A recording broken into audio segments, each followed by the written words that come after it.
I think we can see your bra through that top. Don't say The that. thing about cameras is, if you wear something that's kind of sheer, we'll see your bra. No, Kate. Now I'm going to be all paranoid and forget what we're talking about now. It's okay. People want to see your bra. It's okay. Enjoy. But turns out we don't have to be balloons always. Right. People can help us, and Kim is here to help us. Not be Not a with the balloon. bra, though. Not with the bra? No, Okay. it's beyond me. You just need a vest top or something under it. The face top. Kim, you are amazing. Thank you. Tell us what you. Thank you. Tell us what you do. I mean, I know roughly what you do, but Yeah. And I've already worked with Kim, so. Sure. Well, I'm pretty glad that you know, because not many people know, simply because what I do is very hard to explain sometimes. But I'm a high performance mentor. I work with individuals or companies to help them with the mindset element of success. So I teach people the underpin science to how results happen in our life. how results happen. So in other words, it's not, you know, I am at a certain point in my life, it's me that's put me there. Mm-hmm. And I can put myself somewhere else. Mm-hmm. How? Okay, so essentially what we teach and what science and theology have always agreed on is we become what we think about. So essentially it's looking at how thoughts influence our feelings, which are called vibrations, our energy, and what we put out into the world. So we have a point of attraction for everything in our life, and what we're thinking about, what we're getting emotionally involved in, is then the energy that we operate with. So I would work with a lot of businesses, a lot of entrepreneurs to help them achieve more success and results, but by working less, because we are now living in a world where a lot of people are working. Achieve more? Yes. I'm on board with this. Yeah. Okay. Yeah. Yeah. But that seems really contradictory. Mm-hmm. That you do less. So I would happily do less. Tell us. So you explain to me why it's contradictory. Because it seems that if you want to achieve something, effort has to be applied. Mm-hmm. Where did you learn that doing from? less. Well, that seems to me to be, you know, if I want to drink this water, I have to apply an effort to bring it. Absolutely. Seems like physics. Mm-hmm. Totally. And everything we do is physics. But you had to think that you were thirsty first. You had to think about, I want the glass of water. You wouldn't just be sitting there and go, oh, right, okay, I'm thirsty. There's some water. Mm-hmm. So the thought always precedes. And that's where I suppose there is a big disconnect. I was brought up in a wonderful home to be taught by parents, you know, you got to work hard, you got to get a good education, and you get a good job. If it's a government job with a pension, you are landed, and you be good, nice to people, you put good out there, and, you know, that was kind of what I was taught, what I seen. And my mum and dad were fantastic parents, and they were only teaching of what they knew. But there's a disconnect in the sense of we live in a world where people have never worked harder. And the difficulty is we're not really getting anymore, and we're not feeling the way we want to feel. And it's never about getting goals. It's never about getting money or getting things. We want the things because we believe in the having of them will feel good. I'll be happy when. Yes. So then we go on this huge, like, I must get this, I must have this type of house, I must drive this type of car, I must have this type of money to fit in. Or it could be the polar opposite. I don't want those things in case people think I'm whatever. So we have all these belief systems. So kind of like, you know, your belief system is, well, that's really contradictory to work less and earn more, but that's only because you have a belief system that you get results by working. Now, action is definitely needed, but it's the energy behind the action which is actually speeding up what you're attracting to yourself. So why are we brought up to believe that it's... Because in school and all, you have to work hard to get your... Mm-hmm. Do you know, you just had a cracker. When me and David were sitting in the house this morning, and me and my partner both own businesses, and it's funny how our journeys were similar. As in, we both were quite smart at school, but then come to 6th year, had no interest in studying. he was doing some work on his accounts, and he's like, Ciara, it feels like a Sunday night, and last of the summer wine is on, and I haven't done my homework yet, because he was meeting with the accountant. So he then gets up the music, dun, dun, dun, dun, dun, right, and he's like, I feel like I haven't got my homework done. It's Sunday night. So then we'll get into that topic, right, of like when we, like he was the same as me, even though he's complete different background, whatever. Didn't finish our A levels, just flunked them. Well, we finished them, but miserably. And it wasn't because we weren't clever or whatever, but the belief system then. And then after, you know, I left school, he left school, I kind of felt like, oh, well, I'm just not really that good enough, or I'm not that smart enough, or because you only had teachers teaching you, but the teachers in the school teachers, but they were just teachers, as in they worked in a school and brilliant and teaching you about science and history and geography, whatever, but they didn't have a lot of awareness. Yeah. They're just so getting through the day. They were just teaching what they knew from their perspective. So I was like, I remember thinking, oh, they didn't do well in my A levels, so I'm not going to do that well at life. Because I didn't finish them and I didn't reach my potential. So it was like, oh, I'll just go and get a job then. So and that's exactly was a mindset. Like I didn't enjoy school. I'm dyslexic. I hate math. I still can't do my times tables. And I mean, I was the daydreamer. I was the one out wanting to play and build things. And you know, I wasn't stupid, and I don't believe anybody is stupid. But I just didn't, what my teachers would say, apply myself. Now, when we think about what that means, what people are really meaning is you didn't really put all of your energy into that, whatever that task is. And that's why we're working harder than we've ever worked, because first of all, there's only so many hours in a day.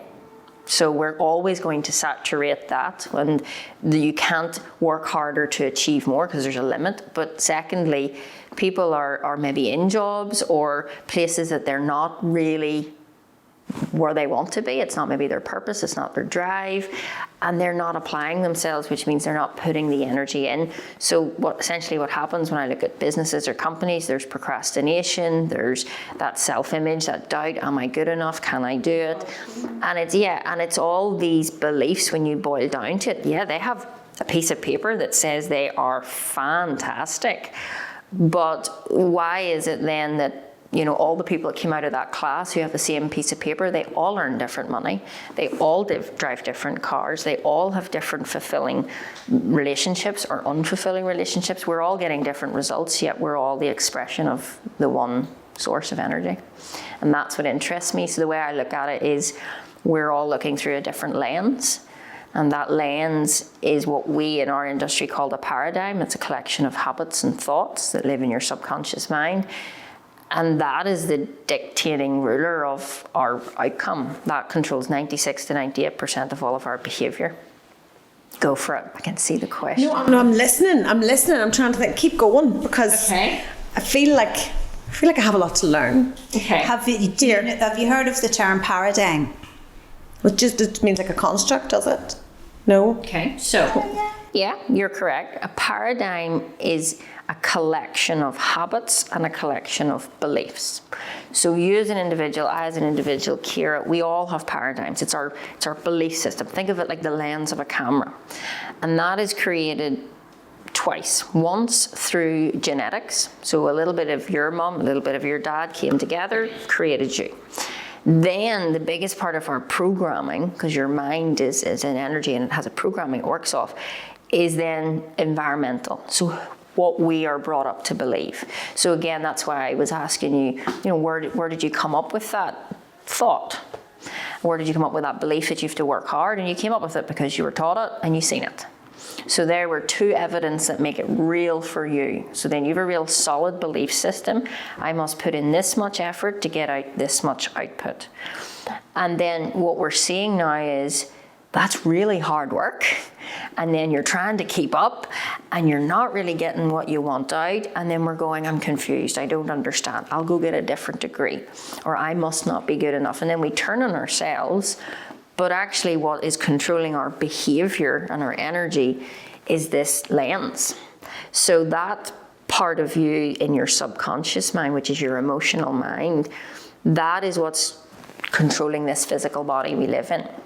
So as soon as we think a thought, like you could think to yourself, I'm going to get up early tomorrow, I'm going to go to the gym. And you'll think before you go to bed, that's what I'm doing. I'm consciously, that's what I'm doing. But your consciousness only controls 2 to 4% of what you actually do. So when you go to bed, if you have a habitual pattern that you don't really kind of get up and you like to snooze and procrastinate, then when you wake up in the morning, the programming sets in, because that's sure it's like autopilot, and you go, oh sure, I'll go to the gym later. And then you go, oh, it's wet outside. Maybe I'll just go for a walk today. And then we start to justify why we're not doing the thing that we said we were going to do. And this develops what we call a knowing-doing gap, where we know we have more. We know internally and intuitively there's more that we could all be doing. Even right now, you could be doing 1% better. You could be doing 1% better in your health, your relationships. But we don't do what we know because of this programming, and we're not taught it. So when we don't know what is causing our results, it's very hard to fix them. So then we spend a lot of time treating symptoms. And from my background in mental health, I was always, prescribing tablets, but that was prescribing an outside thing to fix an internal program, and that is only going to be temporary results. So essentially what I do is I help people get to that root cause and then change the habits and the belief pattern so that then the energy can flow. Okay. Just like that. So that blew me away, the 4%. Yeah. That my consciousness only controls 4%. 2 to 4%. I am out of control. What's getting in here? Yeah. So just while it's in my head still, Kim, so you're saying about the knowing-doing gap, and it's something that I've talked about in other sessions here, and this is something that I've struggled with. It's like, I know I should be going to the gym, but I'm not doing it. Yeah. So then I become disconnected from myself and estranged from myself, whatever word you want to use, and then I feel bad about myself, and I feel guilty and bad, and I'm such a bloody loser for not getting up at 6 o'clock in the morning to do what I know is going to make my life better, my body better, me feel better. So then it's like a self-fulfilling prophecy, and that is like, I know if I get up and go to the gym, I feel better, but then I just lie in a snooze. So how that knowing-doing gap, how can you, when you wake up that morning, how do you start to overcome that already set paradigm? So that happens over a series of time. It is unrealistic to say, right, well tomorrow I'm just going to do it, because that gap is still there. So your programming is still saying, no, I like to snooze. So what we've firstly got to have is, one, a good reason why you want to go to the gym. Okay, and that's usually people want to go to the gym to lose weight because they don't think they are good enough, nice enough. I did that. I went into bodybuilding, done 2014 athletic in NABA in Belfast, which was delightful. But I thought by getting a 6-pack and being ripped to shreds was going to make me happy. But I was looking validation from an outside approach. So what I realized was it was my self-image, that internal dialogue. The internal dialogue and your internal or external has to be in harmony. And for most of the time, we can walk the walk and put a smile on our face, but if the internal little narration is not matching, you will always attract what is going on the inside. So the inside's always reflection. So to change that, you've got to change it the way it was created, which is over a period of time of changing a thought that you have thought so many times that it's now solidified into a belief. Which is then lives in your subconscious paradigm. The other 96, 98%. 96%. How do I? So the two parts of the mind, I should have brought my drawing board, that would have been good. But if I was drawing this, think of a circle and then put a line through the circle. Top part of the circle is the conscious, bottom part of the circle is the subconscious. Then put another circle at the bottom and a wee line, that is your body. So this body that I'm living in is like a house, is like this is what you've been given. This is the physical expression of your energy. So this body you're in is a physical expression of your energy. Now this is where most people go, what the hell is energy and what does that mean? Like, I'm just Kim. But you're not just Kim, you're not just Cate. If I said to you, if you're not Cate and you're not a presenter and you're not in events, who are you? Sausage roll eating cat order, actually. Was meant to boil it right down. Yeah. The minute. That's where the house I'm living in. Yeah. But yeah. I mean, yeah, who am I? Sausage roll, Yeah. cat loving Cate. Cat hoarding. But if you weren't any of them things, If I had none of those labels, okay. Do you need an answer? Because I don't know what the answer is. You don't need I don't an know. answer, but I just... Is there an answer, or is this? Well, there's definitely an answer. You're just not aware of it. And that's okay. And that's not to panic about. But that was where I was at. Because when I was asked that question, I just burst out crying. Because I didn't know who I was, and who I thought I was rubbish. who asked you that question? Bob. Right. Explain who Bob is. So Bob is my personal mentor. He's the #1 high performance expert in human performance and potential over in Canada. Bob Proctor. Bob Proctor. Yeah, sorry. He's just like my wee granda, really. But I worked with him, and he was the one that was helping me develop the mindset. So when I went in, he was saying very clearly in a seminar, if I want to be free, then I've got to be me. Not the me you think I should be, not the me my friends think I should be, or my husband or my parents think I should be. If I want to be free, I've got to be me, and I better know who me is. How will I know? Well, you discover it. Okay. So essentially, you have been given, so go back to this picture of the mind. In your consciousness, you've got what I call 6 superpowers. All right, but these are 6 mental faculties that you can use to create. You were not taught this at school. One of them is your imagination. So you would agree you have an imagination. Yes. What the hell is that for? What is it for? Lifting me out of my slumps. Yeah. Yeah. But if It's I for create visualizing things. Create a better future, Yeah. So if I say to you, what's your heart for? Well, you'd say it's for pumping blood around the body. Well, we're taught that in biology. Then I don't remember the class on your creative faculties. What is the imagination? What is the intuition? What is the reason? What is the memory? What is all of these things that we actually have? These are gifts that we've been given, and we all have them. And that's what I'm so passionate about, because I don't care what your background is, what your story is, what you don't have, what you think you are. None of that matters if you understand how to use the mind. So when you learn to use these mental tools, you can reprogram the subconscious mind, and that's where the programming is. So that's where you can change the entire blueprint of how you operate in life, and then your results start to be a reflection of the new programming. Okay, so on that note, the results. So tell us how you changed. So even though it's not just about like materialistic stuff, but just for people watching that they kind of understand from their perception, hopefully, like how has your life results changed from doing this work? Give us a me 5 years ago to me today, and the difference that it looks like. I know the difference, but I know even my own personal from working with Kim.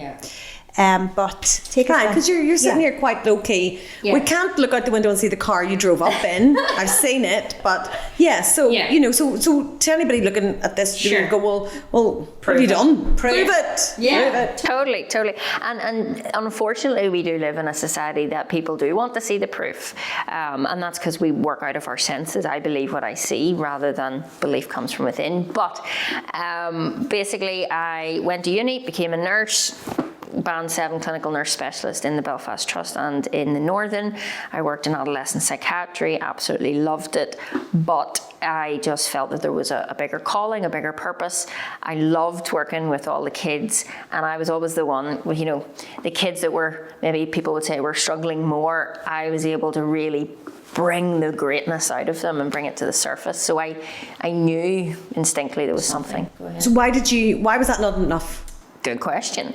Well, firstly, there is no such thing as ever having enough. When you learn that you live in a world where you've got these creative faculties and there is infinite potential within us all, there is no stopping. And actually stopping is going against the inherent being of us, which is growth. We are all for expansion.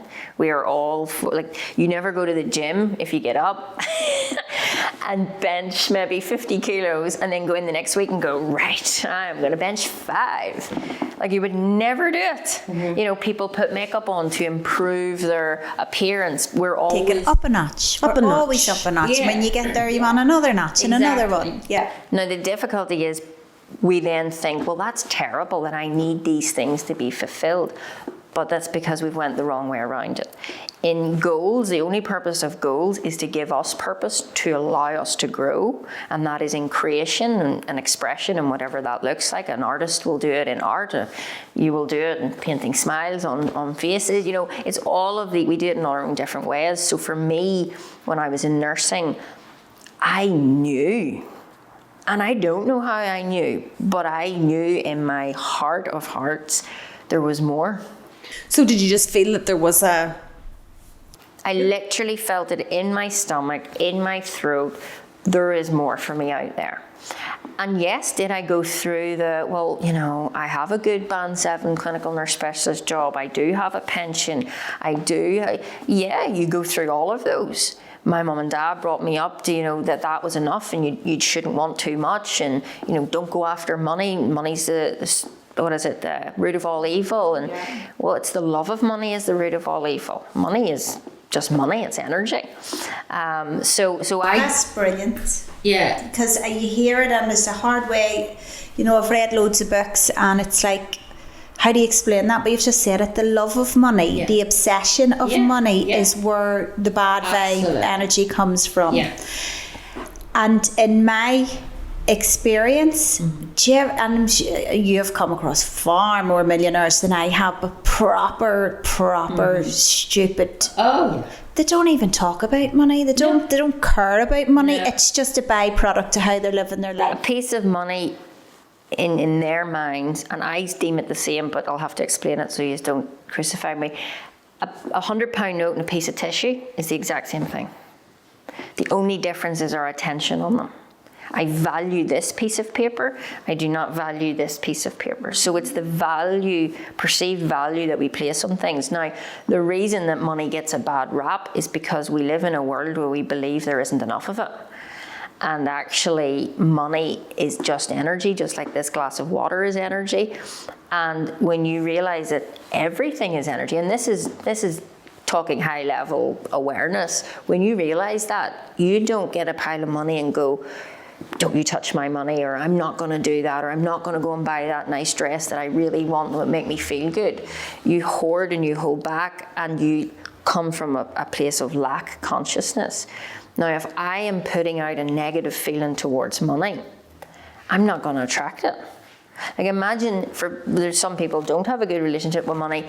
If we spoke about money the way we do, and we spoke, like if you're my friend, if I spoke to you the way that other people don't like money, you wouldn't hang around me. Do you know what I mean? If I said I don't like you, you're the root of all evil, you're not a nice person, you're not good for me, you don't make me happy, you'll go, okay, Kim, bye. Mm-hmm. So it's the same with money. So there was a point where, you know, I was sitting in my office and I knew that there was this feeling of more inside me, and I couldn't understand it. It scared me.